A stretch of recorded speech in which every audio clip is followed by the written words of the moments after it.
Korang pergi dekat open sidebar, pergi dekat projects. Okay, nanti keluar setting macam ni. Ini adalah create new project lah. Okay, biasanya kita akan tulis nak buat project apa. Contohnya marketing punya project lah. Okay, tapi ni saya sarankan pergi dekat setting ni dulu. Korang tengok ada dua memori ni, default dengan project only.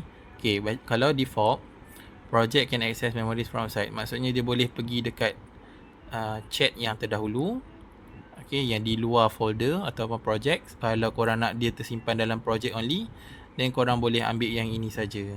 Biasanya dia akan bagi yang boleh access di luar lah. Tapi biasanya nak yang terbaik pergi dekat project only lah. So takkan bercampur-campur lah marketing dengan sales dan sebagainya. Okay, so boleh pilih project only. Terus tekan create projects.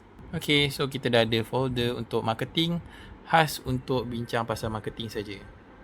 Okay, untuk free account boleh letak add files ni dalam setiap project 5 sahaja.